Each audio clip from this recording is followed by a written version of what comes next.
আসসালামু আলাইকুম। ইউকে যারা আছেন ম্যানুয়াল গাড়ি চালাইরা যারা হিল স্টার্টও গিয়া সমস্যা ওর বুঝরা না যেন হিল স্টার্টও খানে রোল ব্যাক বারবার খালি রোল ব্যাক কর অথবা রোল ব্যাক না হইলেও স্টল হয়ে যায় বারবার টেকিতার লাগি ওর এর মেইন কয়েকটা রিজন হইল গিয়া। নাম্বার ওয়ান হইল গিয়া আপনার রাইট বাইটিং পয়েন্ট পাইরা না।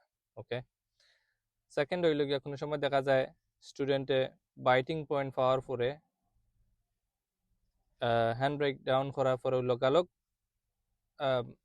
ক্লাচ আপ করলিরা লগালগ স্টল হয়ে যারা। অনেক সময় দেখা যায় বাইটিং পয়েন্ট ফুরা না পাইয়া চাইরা গ্যাসর দ্বারা মুভ হয়ে যেতা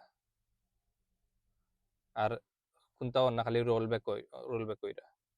তো মেইন প্রবলেম হইল গিয়া বাই হিল স্টার্টও আপনার মেইন হইল গিয়া আপনার সব থেকে ইম্পর্টেন্ট জিনিস হইল গিয়া বাইটিং পয়েন্ট পাওয়া প্লাস বাইটিং পয়েন্ট হোল্ড করা। আমি আপনাদের একটা জিনিস দেখাইয়া। সো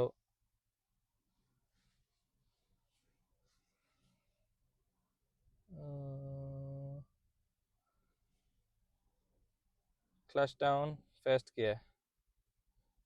গিয়ার যাওয়ার পরে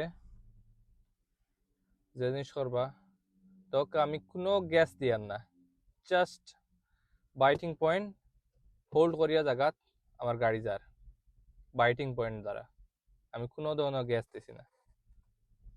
আমি খালি বাইটিং পয়েন্ট দিয়ে যাই।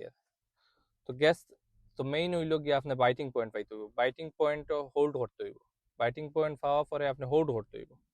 লোক আপনি বাইটিং পয়েন্ট পাইছেন।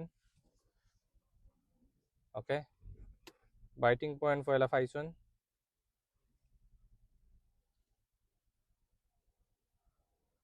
বাইটিং পয়েন্ট পাওয়ার পরে হোল্ড করকা টুরা গ্যাস দেখা হ্যান্ড ব্রেক অফ রাখা লগালগ ক্লাচ ছাড়বা না। ক্লাচ ধীরে ধীরে ধীরে ধীরে ক্লাচ ছাড়তে হইব, আস্তে আস্তে যাচাইতে হইব। বাইটিং পয়েন্ট হোল্ড করা ছাড়া কোনো সময় আপনারা স্মুথনেস পাইতা না। বাইটিং পয়েন্ট হোল্ড করতে হইব, কোনো বিকল্প নাই। এগেইন আপনারা মেইন একটা হইল গিয়া যেন আপনি বাইটিং পয়েন্ট আপনি হোল্ড করতে হইব, গাড়ি রাইট ব্যালেন্স পাইতে হইব। ব্যালেন্স পাওয়ার পরে গ্যাস দিবা, hand brake of, and off you go. Thank you very much. Assalamu alaikum.